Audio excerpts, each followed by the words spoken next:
So now they've established that men and women are sexually different. Now we need to look at what constitutes success in terms of sex from the female perspective. And in terms of evolution, the real metric for success is how many grandchildren do you have? Because it's possible you have children, but they all die out because you didn't take care of them. That doesn't really help you. But if you have children, your children have children, there's a pretty good chance that you're genetically successful, okay? So that's a real metric, is how many grandchildren.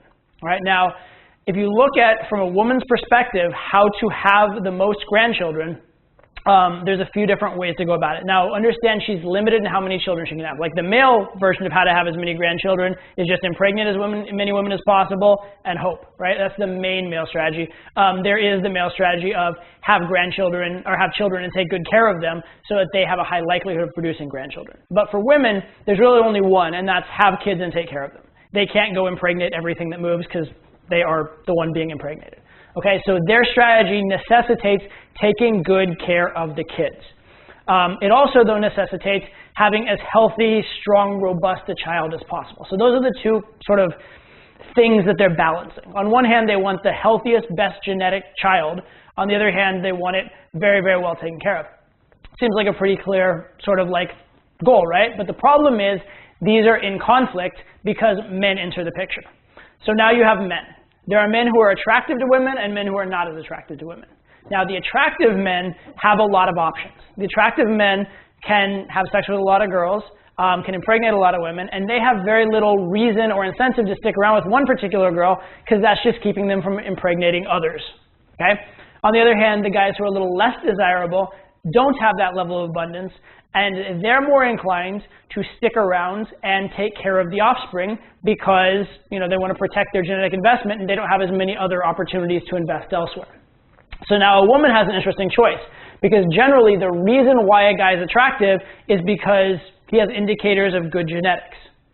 But that attractive guy who has those good genetics very, very often has a lot of options, won't necessarily be faithful, might not take care of the kid. And so this looking for good genes and looking for a guy that will stay around and raise the kid are actually conflicting sort of mandates, right? On the one hand, they want to get the good genes. On the other hand, they want to take care of the kid, and the two are fighting it out. And so the women have to sort of figure out a strategy that works for both, and there are a few different strategies that they can take, but it is a dilemma for them.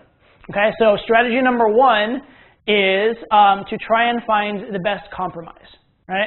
And in a monogamous society, this kind of like makes sense to us, right? They want to find the guy that is the best that they can get who will stay around, right? And that makes sense, right? They find the guy who's not so much more attractive than them. He's going to be like sleeping with 20,000 girls, but they also don't find the guy who's a total loser, who has bad genetics, or who couldn't even protect them in the savannas or the jungles or whatever. So they find that middle ground, and they sort of marry that middle ground, and they're faithful. And that's one strategy that can definitely work. However, it's not necessarily the optimal strategy in a perfect world for women. Actually, a better strategy would be if the woman found the best guy that will stay around, and then actually got pregnant by a guy who's not him. A guy who is that guy with the best possible genetics. Right? Because the girl doesn't necessarily have to have the kid and have the kid raised by the same man. She just needs a man for both roles.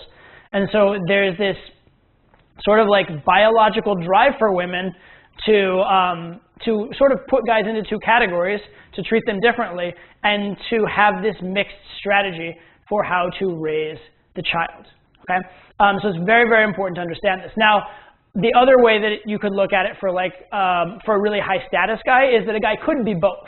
Like the chief of the tribe possibly could be both. He could be the one who has the best genetics and is the most attractive, but also has the best capacity to protect the girl. And that's the guy that's going to, you know, maybe have a harem, have lots of wives, that sort of a thing. Okay, so understand though that there is this sort of like conflict, and women have a strong biological advantage construed to them through cheating. And this is why it is in women's nature to cheat. If you go very sciencey and biological on it, you could even say this is why women's ovulation is hidden. Okay? Some animals, when they're ovulating, when they're fertile and can have a child, they show it. Like dogs get in heat. There are certain monkeys that their ass turns red, that sort of stuff. The female human being does not look significantly different when ovulating versus when not ovulating. And the reason why this confers an advantage to them is it means that if they're with a particular if they're with one man and he can't tell when they're ovulating, he can't just watch her when she's ovulating and make sure she doesn't cheat. It actually makes it easier for her to cheat on him.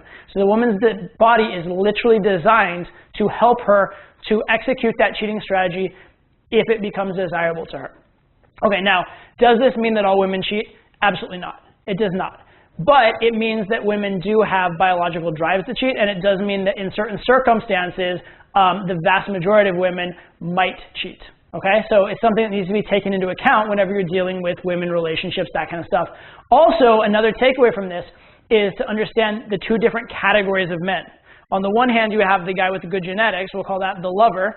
On the other hand, we have the guy who will stick around and help the girl out to raise the kid, we'll call that the provider. And the girl is looking for very different characteristics in both. And you can get into a relationship sexually with a girl from either category, but the characteristics you'll be conveying will be very, very different. We'll talk a lot more about that as we go forward in this course, but it's very important that you understand that.